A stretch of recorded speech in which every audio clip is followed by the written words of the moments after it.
We're here in Middendorf, South Carolina at the Blizzard Branch Old Fashioned Farm Day. Dad, what do we have in store for us today? We got a lot in store. We're going to grind some grits, we're going to press out some sugar cane, make some good old syrup, and we also do some good old plowing. Sounds good. Stay tuned. We'll be right back with more horse tales. And we're going to plow right ahead.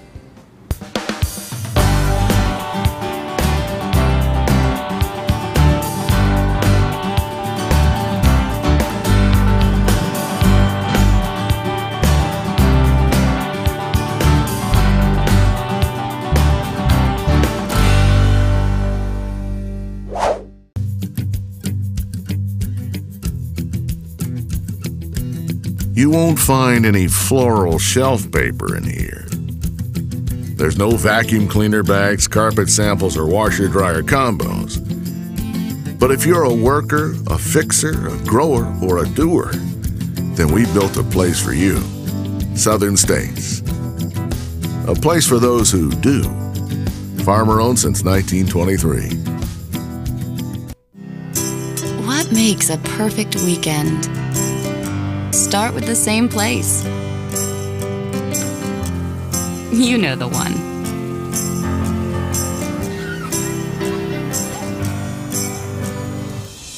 Gather a handful of your favorite friends.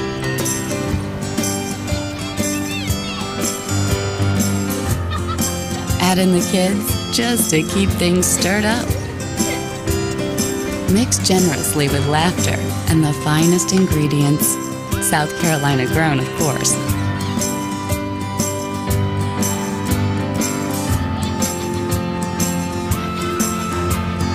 Serve with a fresh, low country boil and the promise to return next year. This is what memories are made of. Certified SC grown. Horse Tales today is brought to you by Southern Flooring and Interiors. Call them for all of your flooring and decorating needs. And by TMC Construction for your new home or all of your remodeling needs. Call TMC Construction. And by Yogi Bear Fried Chicken, the best fried chicken in the South. And by Chick-A-Ray Poultry, located in Hartsville, South Carolina. And by the South Carolina Horsemen's Council. And by Equestrian Images, making memories together. Welcome back to the show. We're here at Blizzard Branch with the owner, Mr. John Cato. Tell us a little bit about what's going on here today, the Old Fashioned Day. Well, we just end up with a crowd of people to watch how people used to have to live, I guess. So that's basically what we're doing, but we grind grits out of corn and make cane syrup, and we can go all the way from the cane stalk to right to the cane bottle, I guess. This is a great event, and y'all charge admission, but all the proceeds go to the hospice of Chesterfield County? Yes, ma'am. That's great. Yep. And we were here this morning, and y'all cooked a big old breakfast. It was delicious. Well, I'm glad you enjoyed it. I got to try some of the grits we're going to see how to make today. Is that your first time eating them? Yeah. Good. They were great. So we're going to see how to make the syrup. All righty. This is the first step, so what do we have going on here?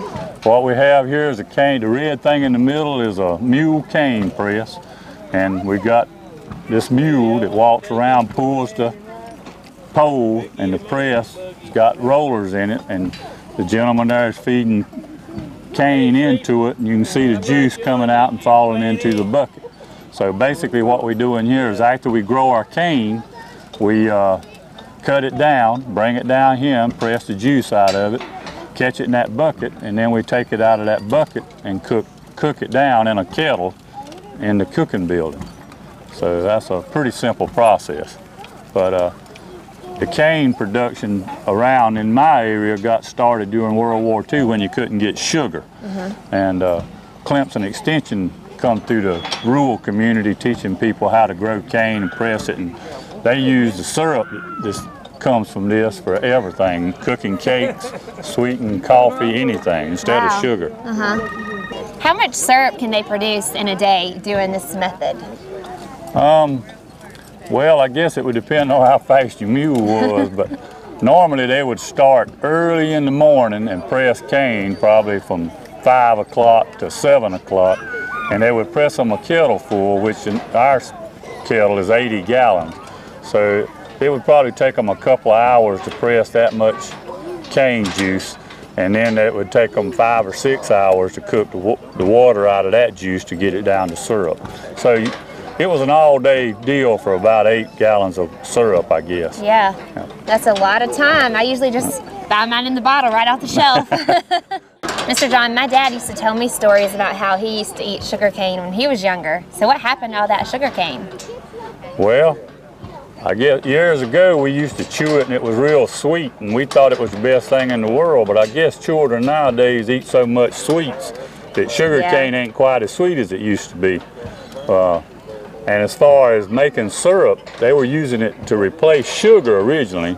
So now you can go to the grocery store and buy a 5-pound bag of sugar for what it about costs for a 12-ounce bottle of 100% cane syrup. Yeah. So it was just kind of an evolution thing that run its course, I guess. Right. If we ever have another world war, I reckon we can't get no sugar, we'll be in demand again. That's right.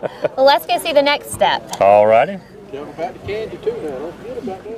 right, Mr. John, we've seen the first step, and now there's a lot of steam here, so obviously something's cooking. What's going on here? Well, we press the cane out where the mule was at, and we bring it in here in the 5-gallon bucket and pour it in this cast iron kettle till we get it full. And this is an 80-gallon kettle, and when we get it full, we turn the heat on and start boiling it. And sugar cane juice is 90% water, so basically what we have to do is boil the water out of it. Okay. And so if we start with 80 gallons of juice, we'll end up with about 8 gallons of syrup, maybe a little more if we're lucky. And the whole time while it's heating up and boiling, the impurities that's in the juice come to the top. And that's what my able-bodied assistant here is doing, is he's skimming those impurities off. Okay. And he'll be able to quit doing that once it gets on down a little more. And when it gets the water out of it, then you end up with what syrup's left.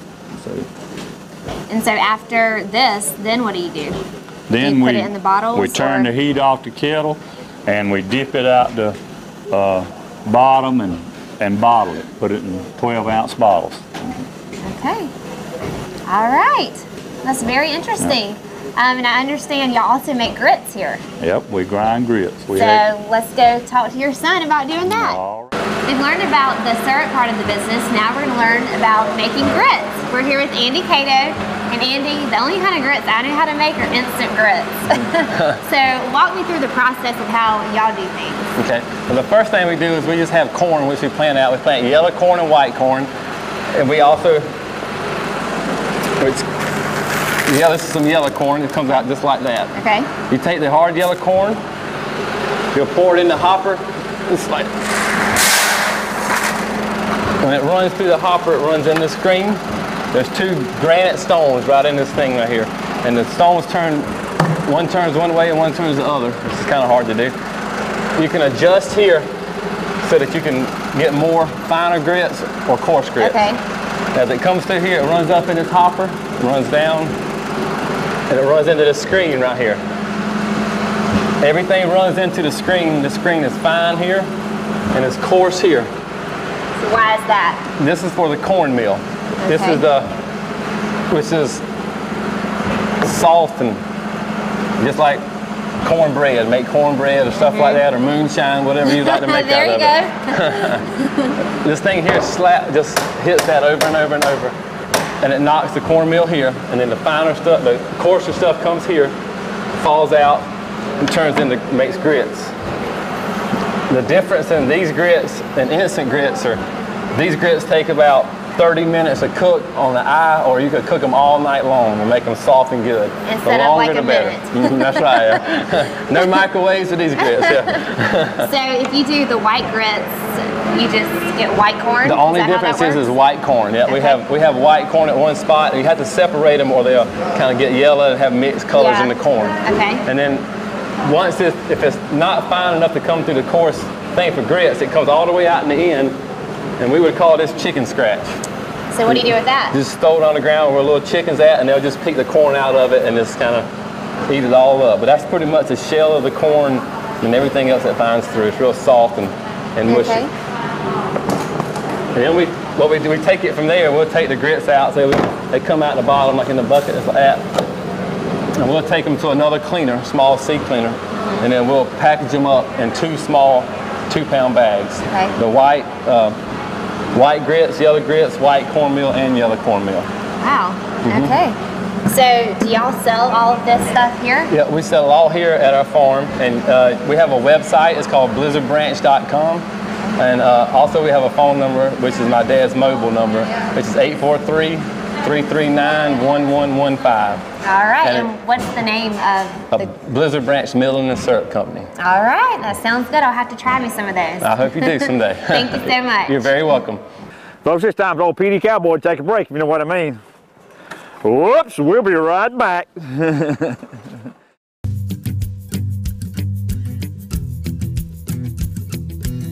You won't find any floral shelf paper in here. There's no vacuum cleaner bags, carpet samples, or washer dryer combos. But if you're a worker, a fixer, a grower, or a doer, then we built a place for you. Southern States. A place for those who do. Farmer owned since 1923. There's nothing fresher, nothing finer than locally grown fruits and vegetables. They're tastier, sweeter, healthier, and most of us would agree they're better.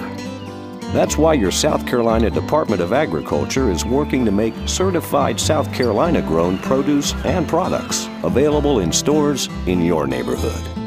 As for South Carolina, nothing's fresher, nothing's finer. Welcome back to the show, folks. With me today is Wayne LeGrand, Vice President of the South Carolina Drafting Mule Association. Wayne, tell me what we got here.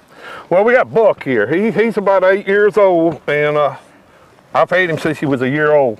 And my buddy is not able to be here with us today because his brother's real sick, and they don't want to put him in a rest home, and I can, you know, relate to that. But Ronnie broke him, and but these horses originated out of Austria. They out of a mountain mare and an Arab horse, the studs. Arab, which is Arabian. That's where they get the white, flax mane and tail, okay? But they're pretty strong little horses. And, you know, we drive them to the wagons, we plow them, and I think this is our 3rd plow day so far this year. And we try to have a lot more, but, you know, this is a really nice place here to come to. You know, you got plenty of room to plow, because usually we have 8 or 10 teams, and it doesn't take very long to plow up something then. But I'm using a walk-behind plow today, and, you know, we work these horses in our gardens and all like that, and he is broke. He's my fur horse, and what I mean by that, after I cut this ridge going down through here, every time I turn this horse, he's gonna get in that fur, and that's what helps hold his plow straight. And the other horse that I side him with will stay up on the bed. But our harness, you can't hardly find this old-timey back band here. Somebody tells me from years back that strap was used to tie down stuff for the Army when they dropped things out of airplanes and all. And then it just went on to the old farms. They took it and started making the back bands with it. So now we have to have them made. I was lucky enough to have a buddy like Ronnie that has saved this stuff for years and years and years. I mean, he goes anywhere he can go. If it's an old barn, he's going to try to get in there and find out if it's anything that we can use. And because, you know, they no longer make the plow parts and stuff like that. We find them at when they have auctions, and Ronnie, you know, we'll give him an old plow, and he'll rebuild, and you can still buy the handles from the Amish folks in Ohio and all. But I have here, when I hook this horse up, these are the hames, this is the collar. Of course, this is the bridle, and these are my driving ropes. And the way I adjust the depth on that plow, I can move this back band backwards or forward, okay? Okay. And then on the plow right here, whoa, Buck, right here on the plow, there's a clevis, there's a clevis on that plow. If I move it out, the further I move it out, the more dirt this plow's going to turn. That's how I adjust the width of my fur. You reckon the old PD Cowboy could get back there and try it? What do you think? I bet we can. I bet we can. Just like on that plow right there, it's like driving your car, okay? You got a power steering car. If the plow gets running off to your right too much, you just kind of tilt it. Don't tilt it much. If you do, then it'll walk. You just barely touch it like that. Get up in the plow. I'll drive the horse and we'll see what we can do. All right, with Buck, let's see what we can do here. Move up. Move up. I want to split Okay. the fur. You're gonna stay, we gonna take this dirt from right here. We want to throw that dirt that way, okay? So he's gonna do the work. Come up, Buck. Step up. Now I need to go down deep? Or No, let the plow, walk up into your plow a little bit. Okay. Walk up right up in these handles. Get your Okay. legs right up in the handle. See what I'm talking Boy, about? I can remember, and I'm gonna tell my age, Daddy, just because he loved the old ways, would get out and he had an old mule named Emma. Mm-hmm. And Daddy still Tilt your plow that way a little bit so Okay. you can get your dirt. See that? right. See what I'm talking about? Oh, okay. You see what I'm talking about? Easy, Buck. G. All right, when we work these horses. All right. Let's see that. Okay, well, but when I'm working, we work these horses to plan them. We got about 3 commands that they need to know. G's to the right. If he gets run off, I holler G, he's gonna pull to the right. G's to the right, Ha's to the left. Ha's to the left. Okay, and then whoa, back up. That's about all this horse needs to know to work him in the field. Well, that's what I taught my wife the first week we was married. Well, I've still been trying to teach mine that way. I don't think I don't think I'm gonna break her. G, high, and whoa. Well, that's right. That's right. But and then So when I say that command, he understands. yes, sir. Yes, sir. Oh, he's pretty smart. Yes, and I'm gonna show you right now. Watch this. G, Buck. Boy, if my daddy. Whoa. See, now I want him to stop when I get into the fur, okay? Whoa, Buck. Lay your plow over like that. Okay. Ha now. Ha. See him So I coming. noticed you let it use it. He down by himself. I'm just holding. Come Okay. on. All right. Step up. Whoa, buddy. And that's pretty much the routine of it. We're gonna plow some Well, more. I'm gonna dedicate this road to my daddy, Leroy Grant. And he'd be laughing right now. He probably He'd be is laughing. plowing. He's laughing right now. Folks, I just finished plowing old Buck over there, and I'm kind of catching my breath. We're going to take a little step up in time here. Join me now with Mr. G.W. Tisdall from Manning. Right. Mr. Tisdall, tell me tell me a little bit about your rig here, please. Well, that's a 6-year-old mare mule, and that's a 12-year-old gelding mule, and a boy mule, and all this other. I made everything else, and all the plow and everything, except the plow. Now the plow's a bulk plow. It's Oliver 10, Right. 2-horse plow. When did you had the way I was plowing in this rig? When did that kind of?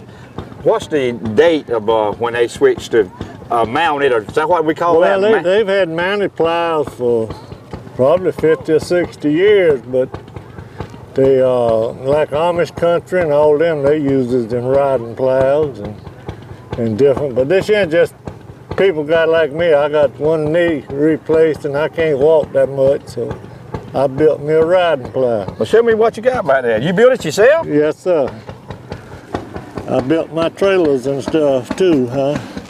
I built every bit of it, single trees and all. And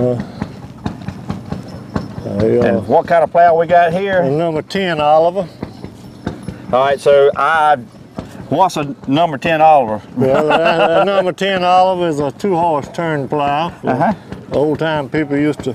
That's all they had to turn the dirt with. So that's what they would do. They would turn the dirt, right? Yes. They'd roll it over and all your grass stubble and stuff. It'd turn it under. And the way this rig here, you just always have one plow on it. That's all. Right. One plow. That's all they can pull. So you turn the dirt over. Could they change plows and then after the crop grows? Well, because I know nothing about this. Well, this shit don't be used for crops. The only thing it does is prepare the land to start with, and then they use different plows to plant crops and work it. Right. Yes. They got a 1-row riding cultivator that you can use. Either they got walking cultivators. Yes. You just do this for a hobby, or you actually do you? Yeah. Well, I plow my pastures at home some with it, and Right. we have all kind of plow days and stuff around, and we enjoy the old fellas. And I'm 73 years old, and Well, you're getting around mighty good. I hope the old PD Cowboy's still plowing at 73. Folks, stay tuned. We'll have more from Blizzard Branch when we come back. Horse Tales Today is brought to you by Southern Flooring and Interiors. Call them for all of your flooring and decorating needs. And by TMC Construction for your new home or all of your remodeling needs. Call TMC Construction. And by Yogi Bear Fried Chicken, the best fried chicken in the South. And by Chick-A-Ray Poultry, located in Hartsville, South Carolina. And by the South Carolina Horsemen's Council. And by Equestrian Images, making memories together. Welcome back to the show. Blair's had all the fun so far this morning, making grits and syrup and all that, but I've found something out over here, Miss Frances Blanchard from New Hill, North Carolina. What we got cooking? We have, I'm making homemade lye soap today. Okay, well, tell me how all this started this morning. Well, I guess about 15 years ago, I wanted to make lye soap and had a lot of failures, but I was hanging in there and I repeated my recipe over and over until I got it right. And all you need is water, lye, and lard. Those 3 ingredients is all you need. And a wash pot, of course, and patience. You need a lot of patience. Well, how long does this process take? It takes about a half a day. It really does. And sometimes you can't pinpoint it and say 2 or 3 hours. Sometimes it might take 3 hours, 2 hours. But when it gets so thick that it will hardly come off that paddle, it's done. So you have to stir it how often? Oh, you just stir it every now and then. You don't want to stir it too often because it aerates the soap. So you say you use lard? I use lard. I usually use the lard from hog killings that a neighbor of mine gives me. And I buy the lye at a hardware store and then just plain water. Well, I need to start, I hog hunt. I need to start saving the lard from the hogs I killed on her. That's so what I can you need. Making my own. Mama used to use a lot of lye soap with me when I was growing up. For washing and... Oh, awesome. I've heard that. I've heard. But that's the only time you misbehave, right? Yes, man. The PD Cowboy is kind of a... Oh, gosh. Yeah, he's had his day and stuff. Well, how do you get from there to there, Miss Frances? Okay, when it's finished, that is when it's really, really thick, you leave it in the pot overnight, and then the next morning you take a butcher knife and you just score it both ways and lift out the soap. And you get to this point, because by that time it is cold and it's ready to dry out. It takes about 3 weeks for it to really dry out and get hard so that you can use it. So that's it. Well, Miss Frances, thank you for your time. I'm gonna go buy me some lye soap. Folks, we're gonna go find Blair and see what she's up to. Probably out here trying to plow a mule or something. Well, Dad, I'm learning how to drive a buggy. Mr. Billy Pritchard's gonna teach me how to drive these things, and maybe I could make it a career. Bet I could make some money in Hollywood in a Western. Be a Western stunt lady. That's right. So how do you drive this? Okay, you got 2 lines and they're hooked to your horses. If you want to go to the left, you just pull your left rein, lighten up on your right rein. Simple enough. If you pull the right rein, loosen your left rein, they go right. So okay. It's basically G and Ha. G's to the right, Ha's to the left, and they'll go by voice command. So you just, when you get ready to go, you just tell them to step up, and whoa means stop, and it's easy, very easy. Well, you were telling me earlier you have an easy way to remember the G and the Ha. What do you say? Oh, well, I had trouble remembering G and Ha when I was small, so my daddy told me, G, honey, you're always right. Just think of your wife, and G's always to the right. Well, he was smart, He was smart. I never forgot it. I never forgot it. Well, show me how to do this. Okay, I'm gonna let you hold the reins. All right. All right. Just say, step up, girls. Step up, girls.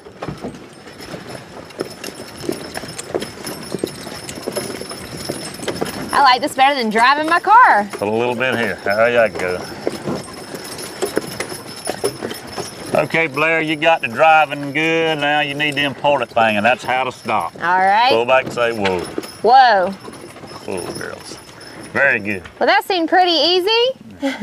So how do you train these horses to learn how to do this? These horses were actually bought in Ohio. They're Amish broke. They're farmed. They've logged all their life, so they actually know the voice commands, whoa, G, and Ha. You know, they know everything to do, so it really makes somebody like me look like I know what I'm doing when really they're really smart to begin with. Well, this is pretty fun. I think I might need to trade my car in. Give me some horses and a buggy. You won't have to worry about gas anymore.